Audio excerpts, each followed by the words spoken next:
hoy en Colombia. Tengamos en cuenta que el tema de la reforma es un punto muy delicado de hablar, entonces vamos a empezar a entrevistar a algunas personas que encontramos en la calle. Seguimos con nuestro siguiente entrevistado, que es Manuel Rosso.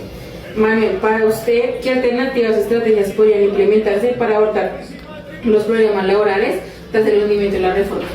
Siento que en primer lugar puede haber un diálogo entre las empresas, tanto del sector privado como público, para llegar a un consenso con el gobierno nacional, ¿no? Y de esta manera que se llegue a un acuerdo donde los trabajadores, las empresas y el gobierno estén de acuerdo.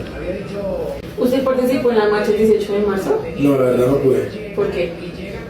Estaba trabajando, pero pues en verdad sí me hubiera gustado de pronto participar y enterarme un poquito más del tema. Seguimos con nuestra última entrevista, que es Karen Pino. Karen, ¿está usted de acuerdo con la consulta popular? Sí, estoy totalmente de acuerdo porque Colombia es un país libre y nosotros como colombianos tenemos el derecho a elegir la reforma, no solamente los 9 senadores que hacen parte del hundimiento de la misma, pues asimismo también los colombianos tienen el derecho de expresar si están de acuerdo o no. Eso es todo. Hola, buenas tardes. Mi nombre es Lorena Montealegre. Soy estudiante de Gestión de Talento Humano en el Centro de Gestión Administrativa. Hoy me acompaña Sara. Me va a responder unas preguntas acerca de la reforma laboral. Sara, ¿estás de acuerdo con el hundimiento de la reforma laboral? No. ¿Qué opinas acerca del hundimiento de la reforma?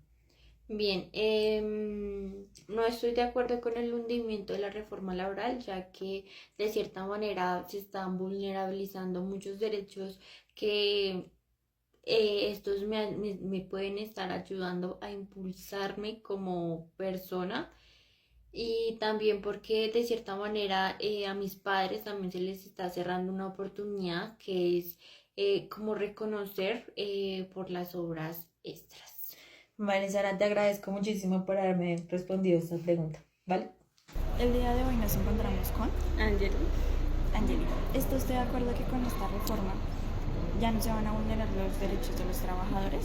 Estoy de acuerdo porque, como sabemos, en gobiernos anteriores se les redujeron estos derechos, como lo son las horas extras, los dominicales, el pago nocturno. Lo que busca la reforma es recuperar todos estos derechos, sabiendo que la hora nocturna empieza a las 7 de la noche, los dominicales se van a pagar al 100% y las horas extras más caras.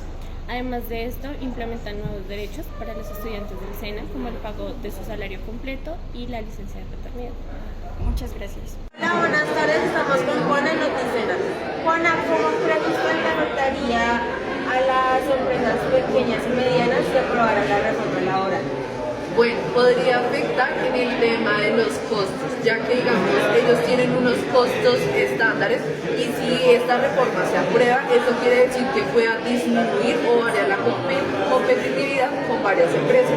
Aparte de eso, si digamos tienen lo del recargo nocturno, que es algo que se está planteando en la reforma laboral, esto quiere decir que para ellos es algo negativo, ya que esto les implica de que tendrán que pagar horas nocturnas o que tendrán que trabajar en un lapso más corto, y esto pues no les beneficiaría en el tema de producción y demás. Y la otra es en el tema de las indemnizaciones, que literalmente si no le pagas extras, si los sacas inmediatamente sin justa causa, apenas se apruebe la reforma, entonces eso quiere decir que tienes que indemnizar, y eso sería, digamos, plata para la empresa que tiene que sacar sí o sí. Y lo último es que si tus empleados en esas mini empresas tienen, digamos, hijos, van a tener hijos, tienen que sí o sí darles la licencia de paternidad si aprueban la reforma laboral. Gracias, Juana. En este momento nos encontramos con Fabián Melambo. La pregunta que le vamos a hacer en este momento es si él cree que le beneficia o le perjudica el hundimiento de la reforma laboral.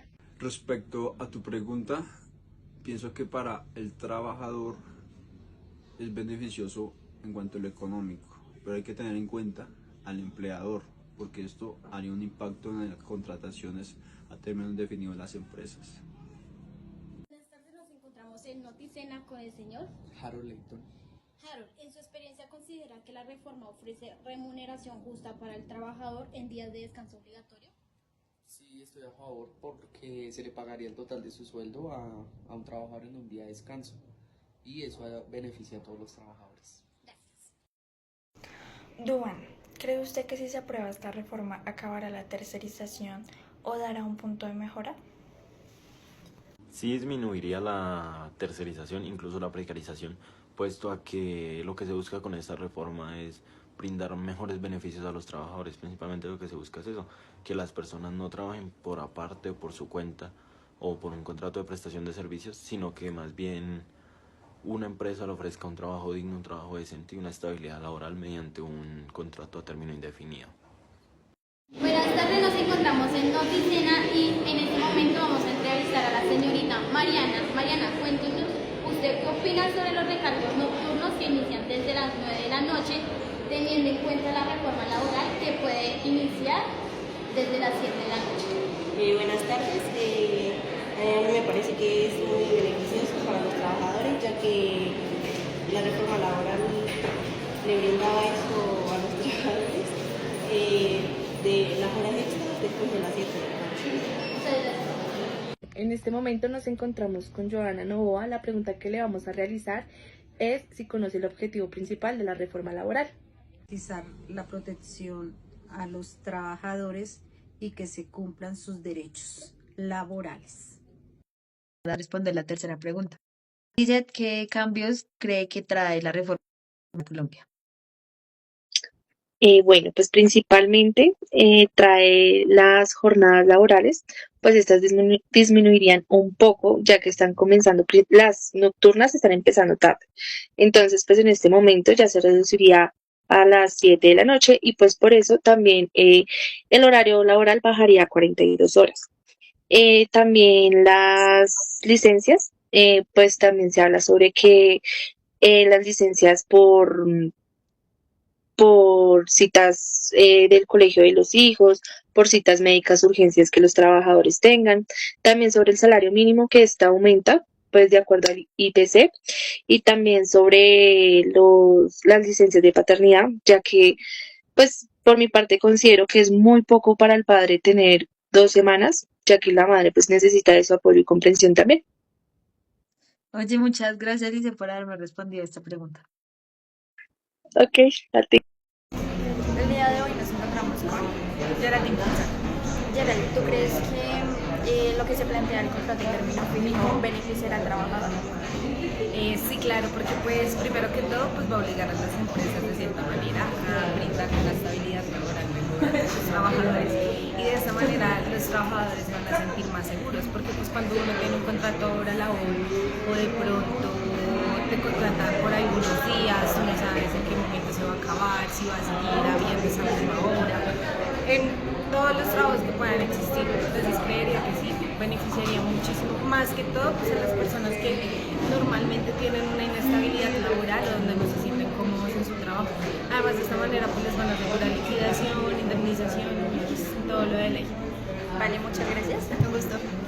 Continuamos con Daniela Villamil. La pregunta que le vamos a realizar es si conoce las ventajas del contrato de aprendizaje para el empleador.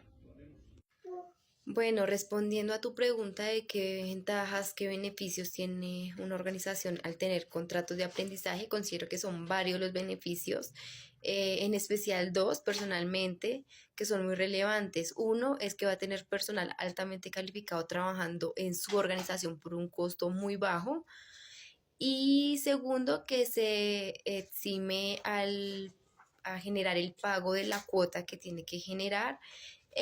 Pero pues al tener el contrato de aprendizaje pues ya no tiene que generar este pago. Entonces considero que esas son 2 de las ventajas del tener una organización con contratos de aprendizaje. Hola, buenas tardes, estamos con Noticena y estamos con Dana. Dana, ¿cuáles fueron los puntos que hundieron la reforma laboral? Bueno, lo principal es que se dijo que esta en realidad no iba a generar más empleo, sino que al contrario, iba a generar más desempleo porque iba a ser un gasto extra para los empresarios, en este caso en Colombia, que las pequeñas empresas que son las que lideran el mercado, muchos decían que les iba a costar mucho más pagar todo, especialmente los contratos de aprendizaje que pasarían a ser más como un contrato laboral. Gracias, Dana. Buenas tardes, hoy estamos con Daniela Martínez. Le vamos a hacer una serie de preguntas a Daniela. Daniela, ¿cómo cree usted que podría afectar la situación a los trabajadores en Colombia teniendo en cuenta la reforma laboral? Los puede va a afectar, ya que los recargos nocturnos no se van a contar desde las 7 p.m., sino se seguirán contando desde las 9. La licencia de paternidad ya no se va a extender y esto era una gran ayuda para las mujeres. Y por último, también era un gran beneficio para los trabajadores el pago de festivos y dominicales al 100%. Gracias. Hola, buenas tardes. Estamos en Noticena y vamos a entrevistar a Aidalí. Aidalí, ¿considera que las empresas colombianas están preparadas para implementar eficazmente los protocolos contra el acoso laboral que establece la reforma laboral? No, nos hace falta mucho estudio, ¿sabes? No es como solamente le están acosando, sino que hace falta que las empresas sean conscientes de realidad qué es el acoso laboral. Gracias, Aidalí.